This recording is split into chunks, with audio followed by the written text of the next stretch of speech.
In court, my aunt handed the judge an invoice for raising me after mom died, food, clothes, shelter, all neatly itemized at $50,000.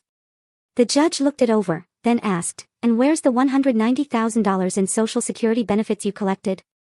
The whole courtroom erupted. Can you believe my own aunt, the woman who took me in after my mother died, sued me for my childhood expenses? It hit me like a gut punch when I opened that envelope after my nursing graduation, not a congratulatory card, but a detailed, merciless invoice for $50,000. Today, I'm sitting in this courtroom, living a nightmare I never imagined.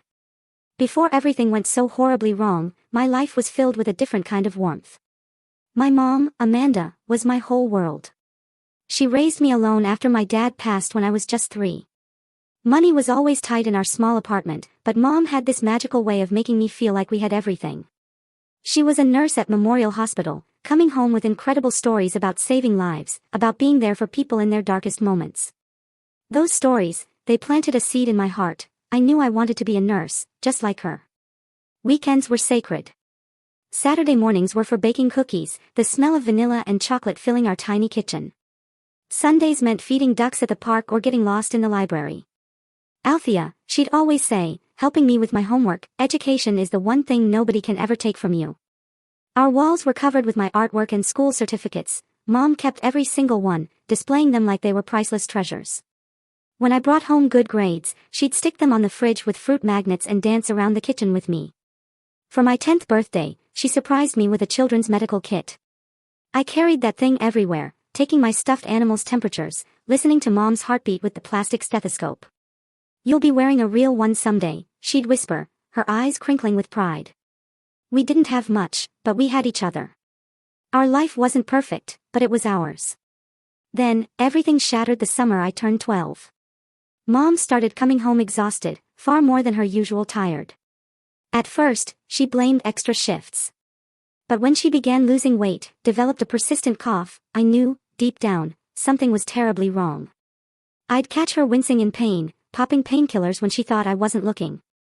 The day she finally went to the doctor, I waited at our neighbor Mrs. Thomas's apartment, pretending to work on a science project, but my mind was a million miles away. When Mom returned, her face told me everything before she said a single word. Stage 4 lung cancer. Terminal. 6 months to a year. Those words crashed into our happy little world like a wrecking ball.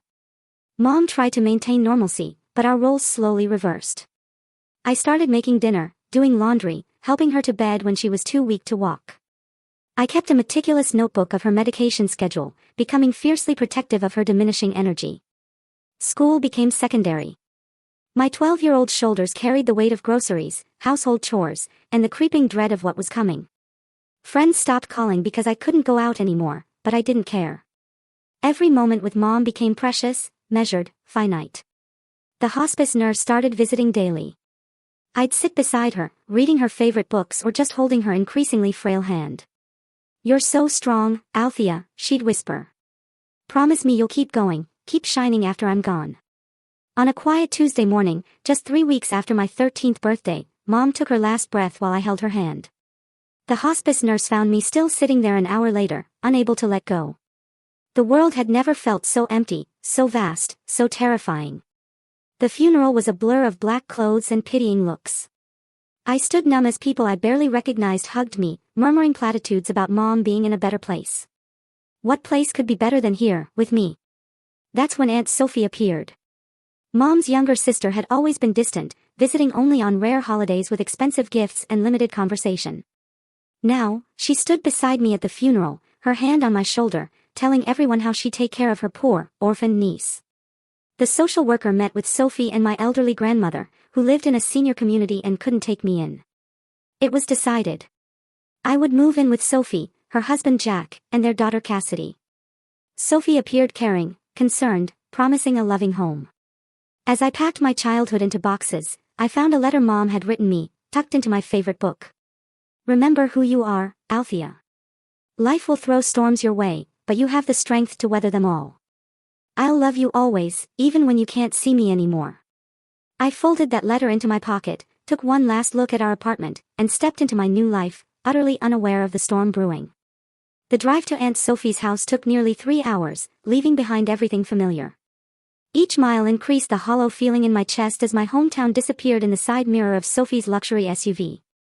She didn't say much, just occasionally commented on how different my life would be now, how much better things were in their neighborhood. Sophie and Uncle Jack lived in an impressive 2-story colonial with pristine white columns and a perfectly manicured lawn. My cousin Cassidy, 15 and impossibly poised, greeted us with a rehearsed smile that didn't reach her eyes. Uncle Jack, tall and perpetually mildly disinterested, briefly welcomed me before retreating to his home office. "This will be your room," Sophie said, opening the door to a stark white space at the end of the hallway, far from the other bedrooms. The furniture was basic, clearly secondhand, a stark contrast to the glimpses I'd caught of Cassidy's room with its pink walls and custom furniture. "We can add some color, maybe," she added as an afterthought. That first night, Sophie prepared a special dinner, and everyone made polite conversation. Uncle Jack asked about my interests, Sophie even shared a few memories of my mother. For a moment, I dared to hope. Maybe this would be okay. The shift was gradual, insidious. By the end of my first week, Sophie presented me with house rules that didn't apply to Cassidy: a strict curfew, limited bathroom time, designated study hours, and a list of chores that grew longer each day. "In this house, everyone contributes," Sophie explained, handing me a toilet brush. Meanwhile, Cassidy lounged by their backyard pool, her own chores mysteriously non-existent. My few belongings, which had filled our apartment, now looked meager, scattered around the spare room. Sophie had gone through my boxes before I could unpack, setting aside clothes she deemed too worn or inappropriate. When I asked about them, she said, "We have standards in this neighborhood, Althea. You represent our family now." School was another adjustment. My academic records transferred, but nothing else did. No friends, no history, no teachers who knew my capabilities. I was placed in standard classes despite being in advanced programs at my previous school. When I mentioned this to Sophie, she dismissed it. "Let's not get ahead of ourselves. You've been through trauma. Best to take it easy." The first time I truly understood my place in the household came when school supplies were purchased. Cassidy received a new laptop, a designer backpack, and top-of-the-line everything. I was given a plastic binder, basic notebooks, and pens from the dollar store. "We have to be mindful of expenses," Sophie said when she saw my expression. "Your mother didn't leave much for your care." That night, I heard Sophie and Jack arguing through the thin walls. The Social Security checks barely cover the extra expenses. Sophie's voice carried. "Do you know how much teenagers eat? How much their activities cost?" "She's family, Sophie," Jack replied, his voice tired, resigned. "Family that's costing us." Amanda always was irresponsible, not planning better for her daughter. I buried my face in my pillow, tears soaking through, clutching my mother's letter. The money comments became a regular feature of life with Sophie. If I outgrew clothes, needed school supplies, or even if I ate what she deemed too much at dinner, I was reminded of the financial burden I represented. "Do you know how much braces cost?" she muttered when the dentist recommended them. We left without scheduling the orthodontic work. "College applications are $70 each, she complained when I brought home information about universities with nursing programs. "Maybe community college would be more appropriate for your situation." The contrast between my treatment and Cassidy's grew more pronounced. Cassidy received a car for her 16th birthday. I was told I could get a job to save for my own transportation. Cassidy's room was redecorated seasonally. My bedspread had been the same faded blue since arrival. Cassidy attended dance classes, lacrosse practice, and SAT prep courses. I was told such extras weren't in the budget for me.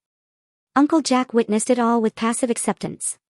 Occasionally, he'd slip me $20 or offer to drive me somewhere when Sophie refused, but he never directly challenged her treatment of me. "Your aunt is under a lot of pressure," he'd say, as though that explained everything. Throughout it all, the memory of my mother's warmth became both comfort and torture. I'd close my eyes at night and try to remember the sound of her laugh, the feeling of her hand brushing hair from my face. Those memories sustained me through Sophie's coldness, through Cassidy's casual cruelty, through the growing awareness that I wasn't wanted in this house. I began spending more time at the school library, volunteering for any activity that kept me away from Sophie's critical gaze. I joined study groups, helped teachers after class, and discovered that academic success could be a form of escape. If I couldn't have love, I could at least have achievement. One evening, while cleaning the kitchen, as required by my chore list, I accidentally knocked over Sophie's purse. As I gathered the spilled contents, I found a letter from the Social Security Administration, addressed to Sophie as my guardian. It referenced monthly survivor benefits being deposited for my care. The amount was substantial, far more than Sophie had implied she received. That night, I carefully replaced my mother's photo on my nightstand, the one Sophie had suggested I put away to help with the grieving process. I looked into my mother's smiling eyes and made a silent promise: would endure, would succeed, and someday, I would escape. High school brought new challenges, but also unexpected opportunities. Despite Sophie's dismissal of my academic potential, I fought to be placed in honors classes and quickly proved I belonged there. My science teachers particularly noticed my aptitude. By sophomore year, I had joined the Health Sciences Club, the first tangible step toward my dream of following in my mother's footsteps. Another club meeting? Sophie would ask with thinly veiled irritation. I suppose you'll need money for that, too. I never asked for money anymore. Instead, I'd secured a part-time job at Sweet Blossom's Bakery 3 afternoons a week and all day Saturday. The owner, Mrs. Garcia, became a bright spot in my life, slipping me extra pastries at closing time and adjusting my schedule during exam periods. My first paycheck felt like freedom in my hands until Sophie cornered me in the kitchen. Now that you're earning an income, you'll need to contribute to household expenses, she announced, hand extended. $300 monthly seems fair for room and board.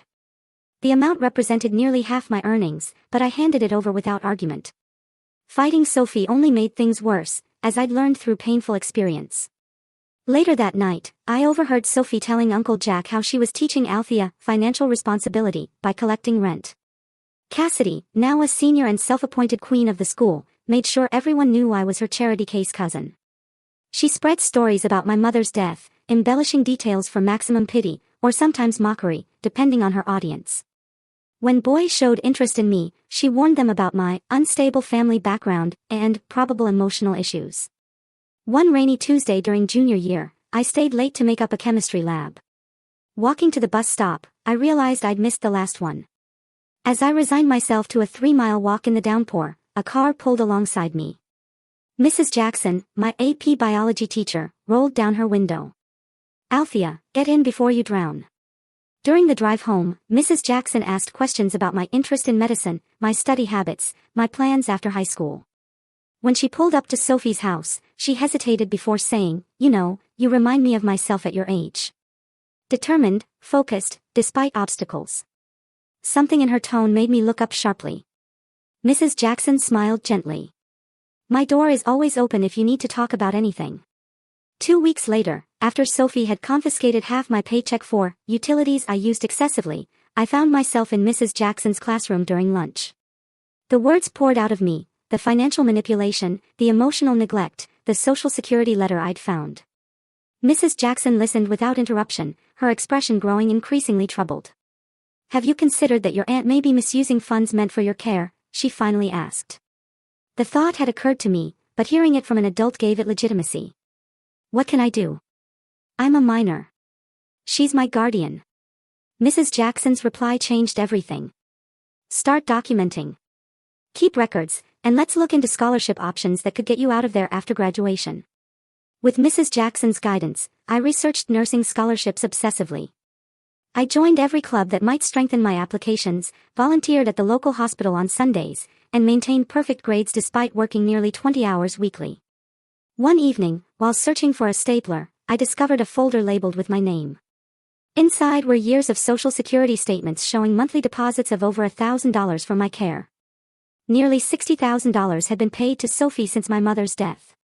Yet I wore second-hand clothes, lacked basic school supplies, and was made to feel guilty for every morsel of food I consumed.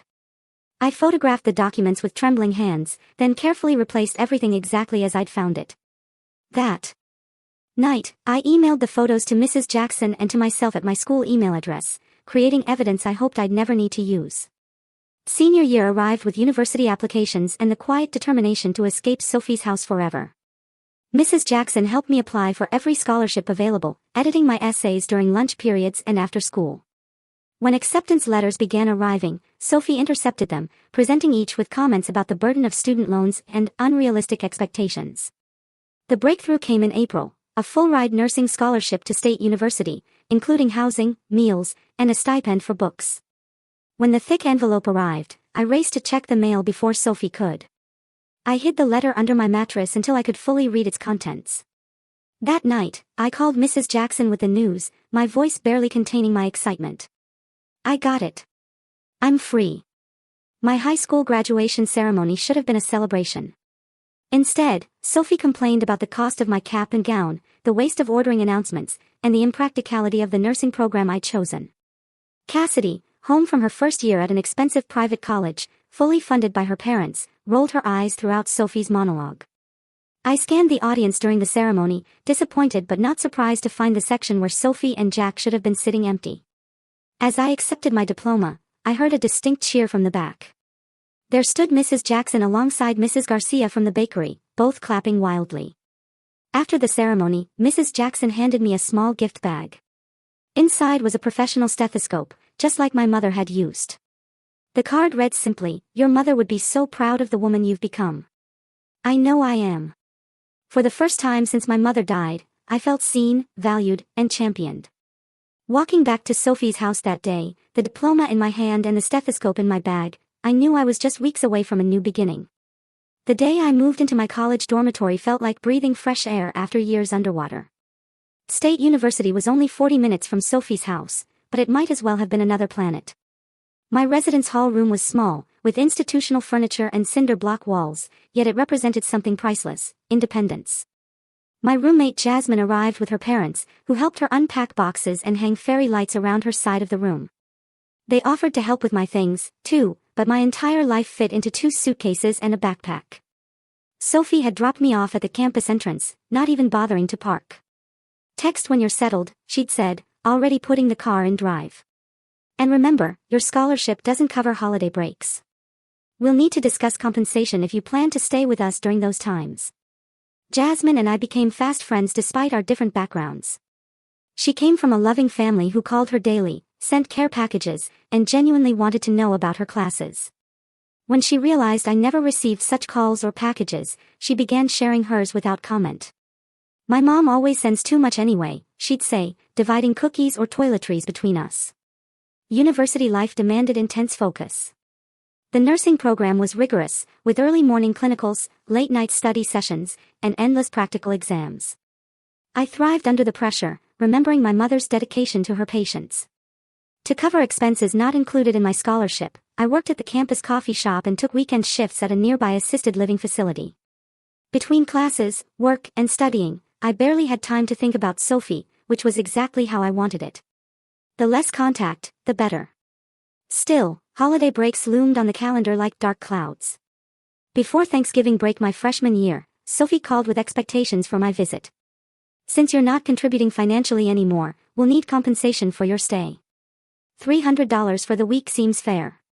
Food isn't free, Althea." I swallowed hard, calculating how many extra shifts I'd need to afford going home for the holiday.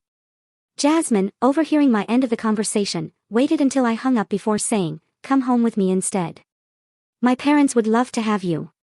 That Thanksgiving became the first of many holidays spent with Jasmine's family. The Parkers welcomed me without question, including me in family photos and traditions as though I'd always been there. Mrs. Parker, learning about my nursing studies, shared stories from her own career as a physical therapist. Mr. Parker taught me to make his famous cranberry sauce, standing beside me in the kitchen with patient instructions. When Sophie called on Christmas to ask when I'd be arriving with my room and board payment, I informed her I had made other arrangements. Her surprised pause was followed by concern, not for my well-being, but for the lost income. Spring semester brought new challenges and opportunities. I was accepted into an accelerated program that would allow me to complete my degree in 3 years instead of 4. The workload increased dramatically, but so did my determination. During a campus career fair, I met David, a medical student, volunteering at the healthcare booth. Tall, with kind eyes and a quiet confidence, he struck up a conversation about my interest in pediatric nursing. Before long, we were meeting for coffee between classes, talking for hours about healthcare, ethics, patient advocacy, and our personal journeys to medicine. "My dad's a surgeon," David explained during one of our coffee dates. He expected me to follow exactly in his footsteps, but I'm interested in family practice in underserved communities. We've been at odds about it for years. His understanding of family pressure created a bond between us that deepened with each conversation. When I finally shared the full story of Sophie's treatment, he listened without judgment, then asked the question that had been hovering in my mind for years: have you considered that what she did might be illegal? Social Security benefits for surviving children are meant to provide for the child, not supplement the guardian's income. During spring break of my sophomore year, instead of accepting another invitation from Jasmine's family, I stayed on campus to research. The nearly empty library became my second home as I dug through legal websites and forums for similar situations. What I discovered left me stunned. Guardians misappropriating survivor benefits could face serious legal consequences, including fraud charges. I made an appointment with the university's legal aid office, bringing copies of the Social Security statements I'd photographed from Uncle Jack's office. The student attorney who reviewed my case looked increasingly serious as I explained the situation. "This isn't just unethical," he said finally. "It's potentially criminal. Your aunt had a fiduciary responsibility to use those funds for your direct benefit. What are my options?" I asked, heart pounding. "You could file a complaint, possibly pursue recovery of funds, but that would mean legal action against your aunt." He studied my face. "It's a big step. Think about it carefully." I left the office with resources and information, but no clear decision. That night, I called Mrs. Jackson, who had remained a trusted mentor throughout my college years. "You don't have to decide anything right now," she advised. "Focus on your education. Document everything. The statute of limitations gives you time." Junior year brought clinical rotations that cemented my passion for nursing. Working with actual patients, particularly children, reminded me daily why I'd chosen this path. My professors praised my combination of technical skill and compassion, attributes I'd learned watching my mother work. David and I grew closer, supporting each other through exams and late-night study sessions. When he invited me to meet his parents over summer break, I accepted with only slight trepidation. Unlike Sophie, Dr. and Mrs. Hoffman welcomed me warmly, asking thoughtful questions about my studies and goals. "Althea has the highest GPA in the nursing program," David announced proudly over dinner. Dr. Hoffman raised his glass in a toast. "To excellence and compassion in healthcare. The world needs more providers like you too." The contrast between David's family and my experience with Sophie couldn't have been starker. That night, lying in the comfortable guest room of the Hoffmans' home, I finally allowed myself to acknowledge the full extent of Sophie's betrayal. It wasn't just about money. It was about denying me the love and support a child deserves after losing their only parent. As graduation approached, job offers began coming in, thanks to my academic record and glowing recommendations from clinical supervisors. I accepted a position at Children's Memorial Hospital in the Pediatric Intensive Care Unit, with a starting salary that would finally provide true financial stability. 2 weeks before graduation, David proposed during a picnic at the campus lake, where we'd had our first real date. The vintage sapphire ring had belonged to his grandmother, he explained, given to him with her blessing after she'd met me during a family dinner. "You don't have to answer right away," he said, reading my shocked expression. "I know we're both starting our careers, and timing is complicated." I kissed him, tears streaming down my face. Yes, absolutely, yes. Life was finally taking shape according to my own design, not Sophie's restrictions or limitations. As I prepared for graduation, for my new job, for a future with David, I believed the chapter with Sophie was closed. I was wrong. My graduation day dawned bright and clear, a perfect May morning that felt symbolic of my new beginning. Jasmine and I helped each other into our caps and gowns, taking dozens of photos in our dorm room one last time. The Parkers arrived early, bringing flowers and hugs. David and his parents came bearing a gift bag containing a beautiful new lab coat with Althea Marshall RN embroidered on the pocket. As we gathered outside the auditorium, I spotted an unexpected trio approaching: Sophie, Uncle Jack, and Cassidy, all dressed in what I recognized as their public appearance outfits. "We wouldn't miss our Althea's big day," Sophie announced, loudly enough for nearby families to hear, placing possessive emphasis on our. She air-kissed my cheeks while whispering, "We need to talk after the ceremony." Throughout the graduation, I could feel Sophie's gaze on me. When my name was called, I heard her voice rise above others. "That's my niece. I raised her after her mother died." The ceremony concluded with mortarboards flying into the air and tears of joy all around. As graduates dispersed to find their families, Sophie intercepted me before I could reach the Parkers and Hoffmans. "We brought you a graduation gift," she said, pressing a thick envelope into my hands. "Open it now." Inside was not a card, but what appeared to be an invoice, meticulously itemized on Sophie's personal stationery. The heading read, Expenses incurred in raising Althea Marshall, 2012 to 2017. The list was extensive and detailed: room and board, 60 months at $500 per month, $30,000. Clothing and personal items, $4,850. School supplies and activities, $3,275. Medical and dental expenses, $5,200. Transportation and miscellaneous, $6,675. The total at the bottom, circled in red pen, $50,000. What is this? I asked, my voice barely audible over the celebratory noise. A reality check, Sophie replied, her smile never wavering for the benefit of onlookers. Now that you're officially an adult with a career, it's time to repay what you owe. We made many sacrifices to provide for you after your mother's irresponsibility left you with nothing. Uncle Jack looked uncomfortable but remained silent. Cassidy smirked slightly. I don't owe you anything, I said, trying to keep my voice steady. The government sent you money every month specifically for my care. Sophie's smile tightened. Barely enough to cover basics. This bill reflects additional expenses. We expect monthly payments, beginning with your first nursing paycheck. Before I could respond, David appeared at my side, sensing the tension. Everything okay here? I introduced him briefly, watching Sophie's expression shift as she noted his confident posture and the expensive watch that marked him as coming from money. Just a family matter, Sophie said smoothly. Althea understands her obligations. That evening, surrounded by the Parkers, Hoffmans, and friends from the nursing program at a celebration dinner, I tried to push Sophie's invoice from my mind. David, sensing my distraction, squeezed my hand under the table. Whatever it is, we'll figure it out together, he whispered. 3 days later, an official-looking letter arrived at my new apartment. A law firm representing Sophie Marshall was demanding payment of $50,000 for care and support provided to Althea Marshall during her minor years. It threatened legal action if a payment plan wasn't established within 30 days. Panic seized me. I called David, who immediately connected me with his father. Dr. Hoffman listened carefully to my situation, then recommended a lawyer friend who specialized in family law. Don't respond to anything yet, he advised. Let's get professional guidance first.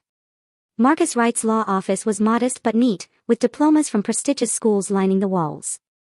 After reviewing Sophie's invoice and the legal letter, he leaned back in his chair with a puzzled expression. This is unusual, he admitted. Guardians typically don't sue former wards for basic care expenses, especially when they've received government benefits for that purpose. He studied me thoughtfully. There's something more going on here. Tell me everything about your time with your aunt. For the next 2 hours, I detailed life with Sophie, the constant reminders of my cost, the different treatment compared to Cassidy, the discovery of the Social Security statements, and Sophie's increasing demands for money once I began working. Marcus took extensive notes, occasionally asking clarifying questions. When I finished, he closed his notebook decisively. I'll take your case, he said. And I don't think you'll owe your aunt a dime when we're done. The next weeks were a flurry of legal preparation.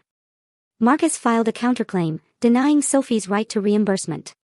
He also submitted requests for financial records related to my mother's estate and any benefits received on my behalf.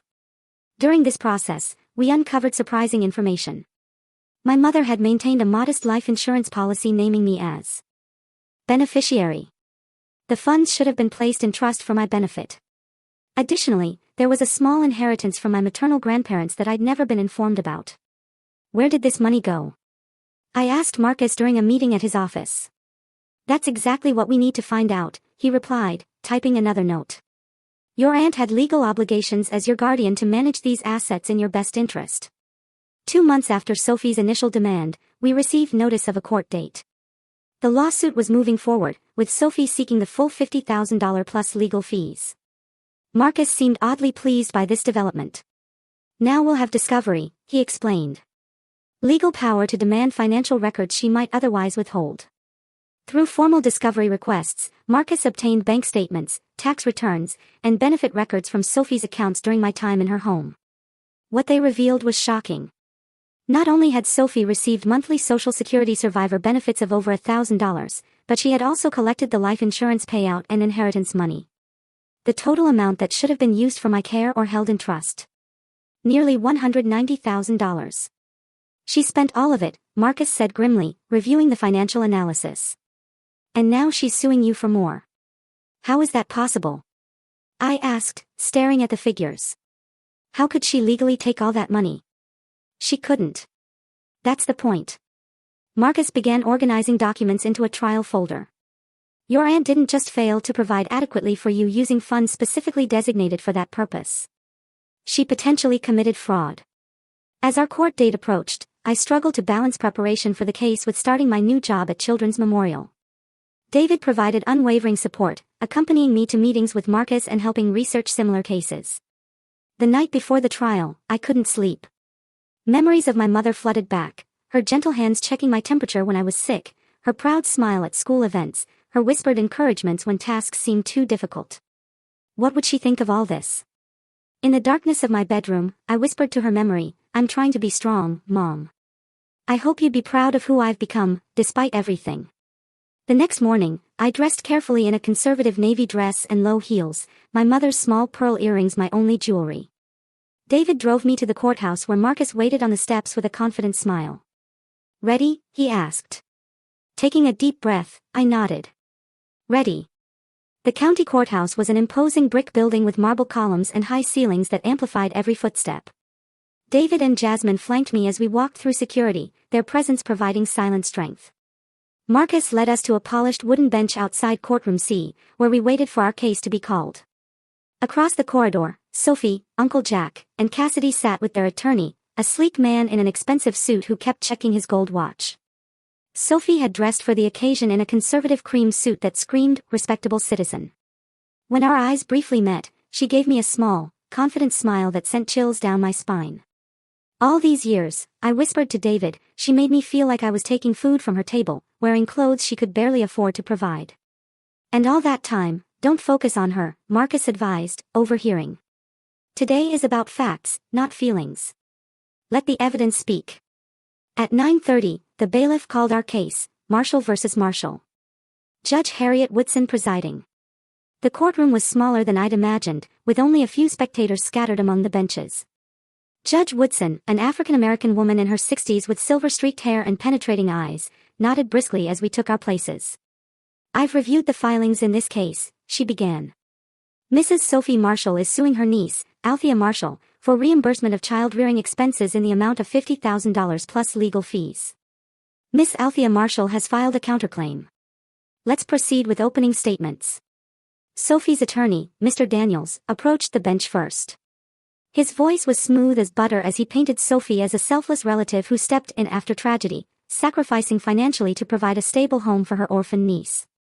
Your Honor, my client opened her home and her heart when her sister tragically passed away, leaving a 13-year-old daughter with no resources and no provisions for her care. For 5 years, the Marshalls provided food, shelter, clothing, educational support, and emotional stability during a difficult time. He gestured dramatically toward Sophie, who had adopted an expression of saintly patience. They did this without complaint, Your Honor, despite the significant financial burden it placed on their household. Now that Miss Althea Marshall has secured lucrative employment as a registered nurse, my client simply asks for reasonable compensation for these extraordinary expenses. Marcus took notes throughout, his expression neutral. When his turn came, he approached the bench with calm confidence. Your Honor, this case isn't about compensation for childcare expenses. It's about accountability for funds that were specifically designated for Althea Marshall's care following her mother's death. Funds that were substantial and more than adequate to provide for her needs without additional contribution from the defendant. Judge Woodson leaned forward slightly. You're referring to survivor benefits? Yes, Your Honor. And more. We have documentation showing Mrs. Sophie Marshall received Social Security survivor benefits, life insurance proceeds, and inheritance funds totaling nearly $190,000 that should have been used exclusively for Althea's care or held in trust for her future. A small murmur ran through the courtroom. Sophie's composed facade cracked slightly as she whispered urgently to her attorney. That's a serious allegation, Counselor, Judge Woodson noted. I'll need to see that documentation. Let's proceed with testimony. Sophie took the stand first, describing how she'd rescued me from potential foster care after my mother's death. She detailed the sacrifices her family made, Cassidy sharing her home with a cousin she barely knew, family vacations curtailed due to the expense of another child, the emotional labor of helping a grieving teenager adjust. Mr. Daniels dramatically presented Sophie's itemized invoice, walking through each category of expense. Sophie nodded earnestly as he highlighted particularly costly items: braces I'd needed but never received, sports equipment for activities I'd never participated in, special tutoring I'd never been offered. And did the Social Security benefits you received cover these expenses? Mr. Daniels asked. Sophie shook her head solemnly. Not even close. The monthly benefit barely covered her food. Everything else came from our pocket. When Marcus rose for cross-examination, his approach was methodical. He established Sophie as my legal guardian, responsible for managing any assets or benefits for my welfare. Then he began introducing exhibits: bank statements showing regular deposits from Social Security, documents regarding my mother's life insurance policy, and records of my grandparents. Inheritance. Mrs. Marshall, can you explain why you're claiming financial hardship when records show you received over $3,000 monthly, designated specifically for Althea's care? Sophie shifted uncomfortably. That's not accurate. The Social Security was much less. Marcus presented another document. This statement from the Social Security Administration confirms monthly payments of $1,235 paid to you as Althea's guardian. Additionally, you received a lump sum life insurance payment of $65,000 and inheritance funds of $15,000, both legally required to be used for Althea's benefit. Where did these funds go? Sophie's composure crumbled further. There were many expenses. Household costs increased substantially. We had to move to a larger home to accommodate her. Mrs. Marshall, Marcus continued, during the 5 years Althea lived with you, these funds totaled approximately $190,000. Yet you provided her with second-hand clothes, denied her orthodontic care, made her work to pay for her own basic needs, and now claim she owes you an additional $50,000. Can you explain this discrepancy? Sophie's attorney objected repeatedly, but Judge Woodson allowed most of Marcus's questions, her expression growing increasingly concerned as Sophie's answers became more evasive. When it was my turn to testify, I focused on facts rather than emotions: the different treatment compared to Cassidy, being required to pay rent from my part-time job earnings, the lack of support for educational expenses, and the discovery of benefit statements in Uncle Jack's office. Mr. Daniels's cross-examination attempted to paint me as ungrateful and entitled. Wasn't it generous of the Marshalls to take you in, rather than sending you to foster care? Don't you think you owe them something for the roof over your head for 5 years? Before I could answer, Judge Woodson interrupted. Counsel, the question of whether a minor child owes a legal guardian for basic necessities is inappropriate. The guardian voluntarily accepted legal responsibility along with the benefits provided for the child's care. The judge called a brief recess after testimony concluded. When court resumed, she had reviewed all the financial documentation provided by both sides. I've seen enough, Judge Woodson announced, removing her reading glasses. Mrs. Marshall, would you please approach the bench? Sophie rose shakily, her earlier confidence evaporated. Mrs. Marshall, as Althea's legal guardian, you had a fiduciary duty to use all funds designated for her care either to provide for her immediate needs or to preserve them for her future. The evidence presented today suggests you did neither. The judge shuffled through the documents before continuing, her voice stern. You received approximately $190,000 meant for Althea's benefit. Based on your own testimony and the evidence presented, it appears these funds were commingled with your personal accounts and used primarily for your family's expenses, not Althea's. Sophie attempted to interrupt, but Judge Woodson held up her hand. I'm not finished. Not only did you apparently misappropriate these funds, but you've now had the audacity to sue your niece for additional money, claiming expenses that should have been more than covered by the benefits you received. She turned to address the entire courtroom, her voice ringing with authority. I am dismissing Mrs. Marshall's claim with prejudice. Furthermore, I am referring this case to the District Attorney's Office for investigation into potential misuse of Social Security benefits and breach of fiduciary duty. The courtroom erupted in murmurs. David squeezed my hand so tightly it almost hurt. Jasmine wiped tears from her eyes. Judge Woodson continued, Miss Althea Marshall, you have the right to pursue civil recovery of misappropriated funds if you wish. My clerk will provide information on that process should you decide to proceed. With a final bang of her gavel, it was over. Sophie stood frozen by the bench, her face ashen. Uncle Jack stared at the floor while Cassidy frantically texted on her phone. As we exited the courtroom, Marcus smiled broadly. Congratulations. That couldn't have gone better. What happens now? I asked, still processing the judge's words. That's up to you, Marcus replied. You could pursue recovery of the funds, but that would mean another legal battle. Or you can consider this closed and move forward with your life. David put his arm around my shoulders. Whatever you decide, you're not alone. Looking back at Sophie being consoled by her attorney, I felt no triumph, only a profound sadness for what might have been, the family support I'd been denied, the love that should have followed my mother's death. But I also felt something else, freedom from the guilt and obligation Sophie had burdened me with for years. Outside the courthouse, standing in the bright sunlight, I made my decision. I don't want their money. I just want to close this chapter and start my own life. Marcus nodded understandingly. Sometimes the victory that matters most isn't financial. It's the truth being recognized. As we walked down the courthouse steps, I noticed a familiar figure waiting near the bottom. Mrs. Jackson, my high school biology teacher and mentor, had come to support me. Her presence was the final validation I needed, a reminder that true family isn't always defined by blood. The days following the trial brought a strange mixture of emotions, relief, vindication, lingering sadness, and a new sense of freedom. David drove me home from the courthouse in thoughtful silence, occasionally squeezing my hand when words seemed inadequate. Jasmine and the Parkers had organized a small gathering at my apartment, their way of showing support without explicitly celebrating what had been, at its core, a family tragedy. As friends shared food and quiet conversation, I slipped onto my small balcony for a moment alone. The setting sun cast long shadows across the city, a visual reminder that one chapter was ending while another began. My phone buzzed with a text from Sophie. This isn't over. Family doesn't treat family this way. I stared at the message, recognizing the bitter irony in her words. Family doesn't treat family the way she had treated me, as a financial transaction, a burden, an obligation rather than a person to love. For the first time, I deleted her message without feeling guilt or obligation to respond. David joined me on the balcony, wrapping his jacket around my shoulders against the evening chill. You okay? I think I will be, I answered. Honestly, it's just a lot to process. The following morning, I began my first official shift at Children's Memorial Hospital. Walking through those doors wearing scrubs and my mother's pearl earrings felt like fulfilling a promise made long ago. The pediatric intensive care unit was challenging but rewarding, each small patient reminding me why I'd fought so hard to reach this point. My supervisor, Nurse Karen, took me under her wing, patiently guiding me through protocols and introducing me to the unique emotional demands of pediatric nursing. You have a natural way with the children, she observed during my first week. Some nurses take years to develop that kind of connection. I didn't tell her about my own childhood losses. Not yet.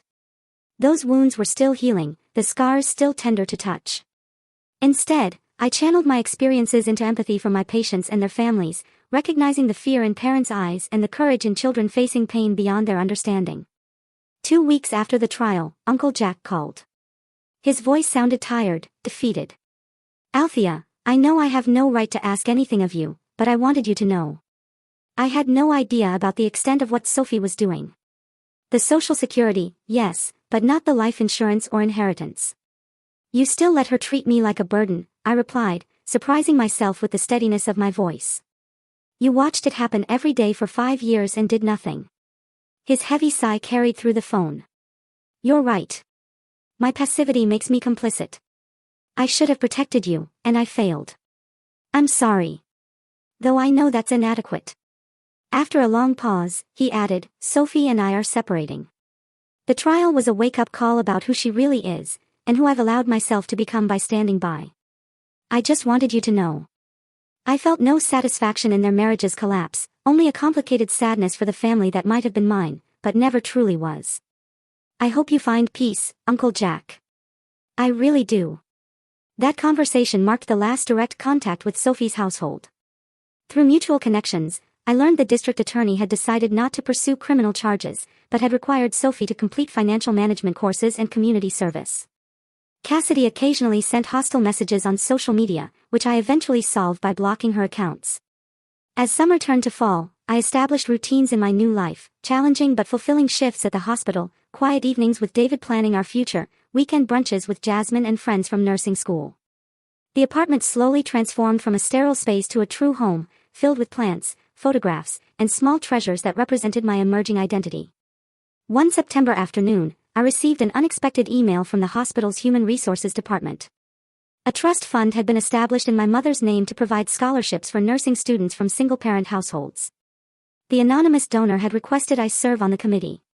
The attached documentation revealed the trust had been funded with exactly $50,000, the amount Sophie had demanded from me.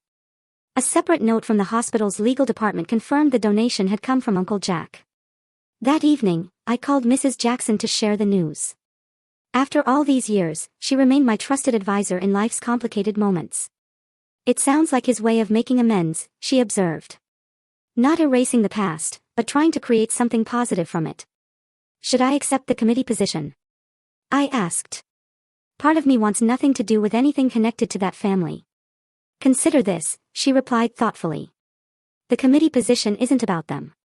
It's about honoring your mother and helping students who share your experience. Don't let Sophie take that opportunity from you, too. Her wisdom has always cut through my confusion." The following day, I accepted the position, my first small step toward transforming pain into purpose. As my first year of professional nursing progressed, I found myself increasingly drawn to working with children from difficult home situations. Their resilience reminded me of my own journey. Their small victories became personal triumphs I celebrated alongside them. The hospital's social worker noticed my connection with these patients and invited me to join a support program for children in foster care or kinship guardianship. "Sometimes the best healing comes from helping others through similar struggles," she explained. David supported my growing involvement in these programs, often accompanying me to events for the children. His medical residency was demanding, but we carved out time for our relationship, planning a small wedding for the following spring. The Parkers and Hoffmans had essentially adopted me into their families, providing the loving support network I'd missed for so many years.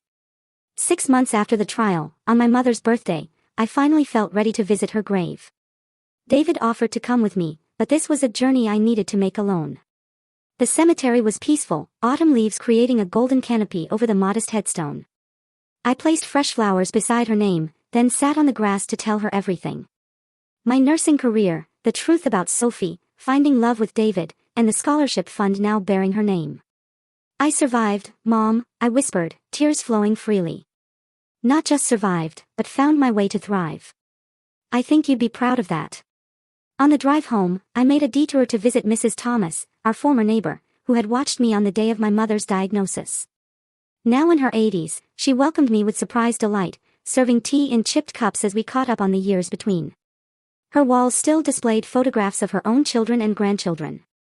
And there, on a crowded shelf, stood a small framed picture of my mother and me at a long-ago birthday party. "She was so proud of you," Mrs. Thomas recalled, following my gaze to the photograph. "Always said you had her compassion, but twice her determination." Looks like she was right. These small reconnections with my past helped stitch together the fragmented narrative of my life. Each conversation, each memory shared by those who had known my mother, added another thread to the tapestry of my identity, separate from Sophie's distortions and manipulations. As my healing progressed, I began seeing a therapist specializing in family trauma.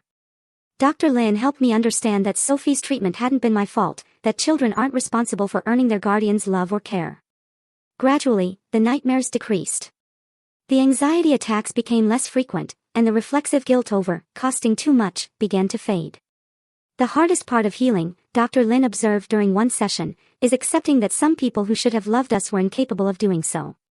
Their limitation doesn't diminish your worthiness. Those words became a mantra during difficult moments, a reminder that Sophie's coldness reflected her character, not my value. 1 year after the trial, I received an unexpected package. Inside was my mother's nursing pin from her graduation, along with several photographs I thought lost forever. A brief note from Uncle Jack explained he'd found them in storage while moving to his new apartment. That small brass pin became a talisman I carried in my pocket during difficult shifts, a tangible connection to the woman whose love had shaped me far more profoundly than Sophie's neglect ever could. Life continues to unfold in ways both expected and surprising. David and I married in a simple ceremony surrounded by chosen family. We're saving for a house where we can build the warm, supportive home environment neither of our childhoods fully provided. My career advances steadily, with a recent promotion to charge nurse in the pediatric unit. The scholarship fund in my mother's name has already helped 3 students pursue nursing degrees. Each recipient reminds me of myself a few years ago, with invisible burdens while working toward a future built on service to others. Looking back at the journey from that terrified 13-year-old girl clutching her mother's letter to the woman I am today, I recognize the profound truth that has emerged from all the pain. Family isn't defined by blood or legal documents. It's created through love, respect, and mutual support, qualities Sophie never understood, but that I found in abundance with the people who've chosen to walk alongside me. The judge's words in that courtroom did more than dismiss Sophie's lawsuit. They validated my worth and my right to be treated with dignity. But the real victory wasn't legal.